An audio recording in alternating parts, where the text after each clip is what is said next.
사사기 2장 11절부터 15절까지 봉독하겠습니다. 이스라엘 자손이 여호와의 목전에 악을 행하여 바알들을 섬기며 애굽 땅에서 그들을 인도하여 내신 그들의 조상들의 하나님 여호와를 버리고 다른 신들 곧 그들의 주위에 있는 백성의 신들을 따라 그들에게 절하여 여호와를 진노하게 하였을 때 곧 그들이 여호와를 버리고 바알과 아스타롯을 섬겼으므로 여호와께서 이스라엘에게 진노하사 노략하는 자의 손에 넘겨주사 그들이 노략을 당하게 하시며 또 주위에 있는 모든 대적의 손에 팔아넘기심에 그들이 다시는 대적을 당하지 못하였으며 그들이 어디로 가든지 여호와의 손이 그들에게 재앙을 내리시니 곧 여호와께서 말씀하신 것과 같고 여호와께서 그들에게 맹세하신 것과 같아서 그들의 괴로움이 심하였더라. 아멘. 오늘도 새로운 날을 허락하신 하나님께 감사합니다. 오늘은 주의 날 금요일입니다. 어느새 이번 한 주도 거의 다 지나가고 있습니다. 이제 우리가 내일 모레면 올해 추수감사주의를 지키게 되는데 우리가 오랜만에 교회에서 다 함께 모여서 기쁨과 감사의 예배를 함께 드릴 수 있기를 원합니다. 오늘은 사사기 2장 11절부터 15절을 함께 읽었습니다. 오늘 본문은 사사시대의 요약본이다 라고 할 수도 있습니다. 사사시대를 한마디로 정리하면 하나님을 배역하고 하나님을 거역하고 징벌을 받는 역사라 할 수 있습니다. 물론 중간중간에 하나님을 신실하게 섬겼던 적도 물론 있습니다. 그래서 그런 과정 속에서 하나님의 긍휼하심과 하나님의 자비를 경험하기도 했습니다. 하지만 전체적으로 봤을 때 사사기는 이스라엘 역사에 있어서 최고의 영적인 암흑기였음은 부정할 수 없는 사실입니다. 그래서 오늘 본문은 이렇게 이스라엘이 하나님을 저버리게 되는 그 시작 부분이다라고 할 수 있습니다.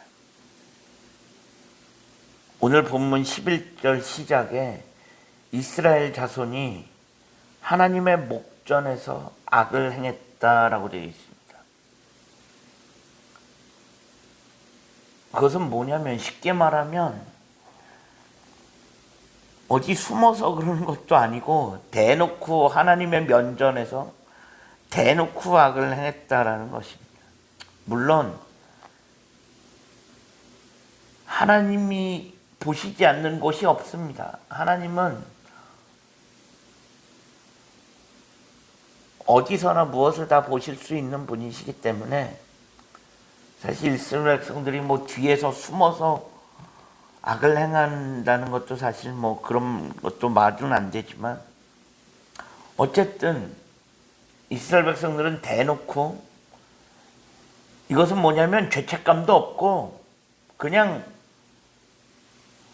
면전에서 대놓고 했다는 것입니다.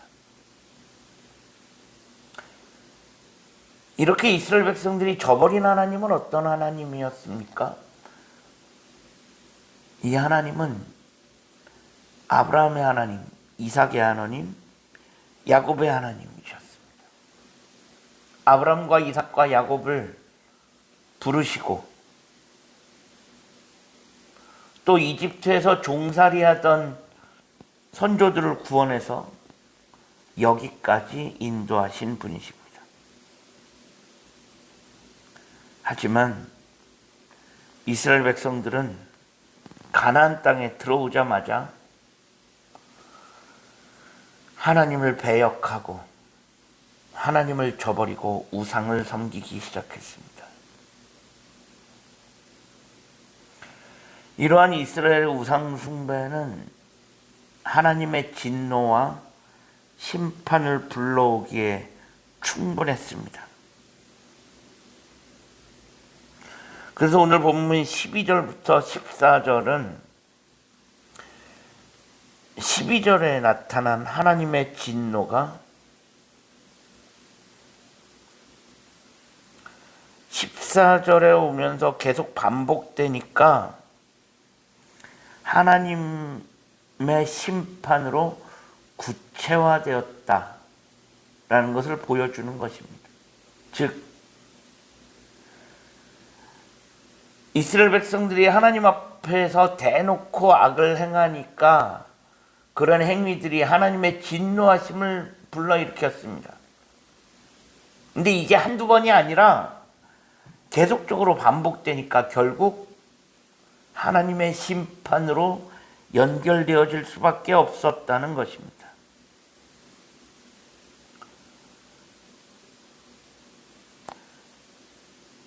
물론 사람이니까 실수할 수 있습니다. 그리고 그 당시 이스라엘의 우상들이, 가나안의 우상들이 이스라엘 백성들이 보기에, 그냥 눈으로 보기에는 혹할 수 있습니다. 이 우상이라는 게 하나님은 눈에 보이지 않지만 우상은 눈에 보이고, 그리고 겉으로 보여지는 그 우상들의 모습들과 그런 것들이 사람들을 현혹시키기에 충분했습니다. 그러니 이스라엘 백성들이 혹할 수밖에 없었던 것입니다. 그래서 이스라엘 백성들이 정말로 하나님 면전에서 악을 행하고 우상에 빠졌다 해도 사람이니까 실수할 수 있다고 생각합니다. 그럼 거기서 이스라엘 백성들이 회개하고 돌이키고 다시는 똑같은 죄악을 반복하지 않았다면 큰 문제는 되어지지 않았을 것입니다. 하나님은 참고 기다리시는 분이시기 때문에 한두 번 그런 것 같고 바로 심판을 내리시진 않으십니다. 하지만 이스라엘 백성들은 같은 죄를 똑같이 반복했습니다. 그 반복되어지는 죄가 하나님의 진노를 심판으로 바꿔놓을 수밖에 없었다라는 것입니다. 지금 가나안 땅에 들어온 사람들은 소위 출애굽 2세대입니다. 광야에서 태어난 세대입니다. 그들은 하나님을 버리고 가나안의 신들을, 가나안의 우상들을 선택하였습니다. 가나안 사람들이, 가나안 족속들이 풍요와 다산의 신으로 여겼던 바알과 아스타롯을 섬기기 시작한 것입니다.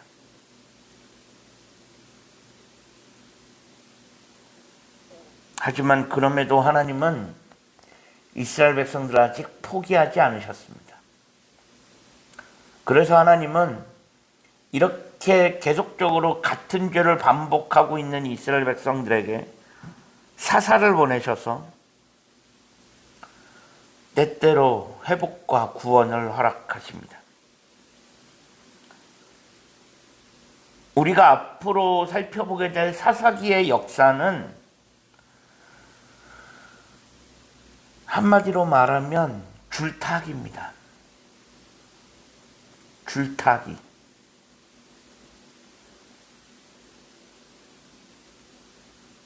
아슬아슬하게 줄 위에서 아슬아슬하게 줄 타는 그런 것처럼 이스라엘 백성들은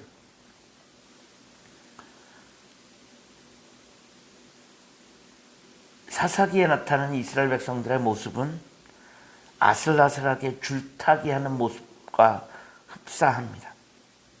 안정감은 전혀 찾아볼 수 없고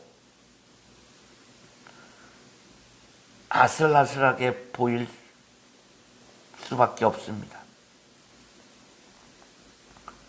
그런 그들의 모습 속에서 우리는 지금 우리가 살아가고 있는 이 시대, 그리고 갈수록 죄악에 심각하게 물들어가는 이 세상 속에서 살아가게 될 우리 다음 세대의 모습들을 볼 수 있어야 합니다. 지금 우리들의 삶도, 어떻게 보면 우리 다음 세대들의 삶도 아슬아슬하게 줄타기 하는 모습이라고 할 수 있습니다. 영적인 안정감은 전혀 없고 언제 나락으로 떨어질지 모르고 언제 죄악 가운데 빠질지 모르는 아슬아슬하게 소위 살얼음판 걷는 듯한 그런 모습을 보이고 있는 것은 아닌지 모르겠습니다. 우리 삶 가운데 영적인 안정감이 있어지기를 소망합니다. 살얼음판 걷는 듯 언제 빠질지 모르게 그렇게 살아가는 것이 아니라 듬직하게 하나님만을 바라보면서 영적인 안정감을 가지고 살아갈 수 있는 우리 모두가 되어질 수 있기를 주님의 이름으로 간절히 축원합니다. 기도하겠습니다. 하나님, 지난밤에도 편안한 쉼을 주시고 오늘도 새로운 하루를 허락하신 하나님께 감사합니다. 오늘 우리들의 삶을 하나님 기억하시고 우리들의 삶에 영적인 안정감을 주시사 하루하루 언제 빠질지 모르는 살얼음판 걷는 그런 삶이 아니라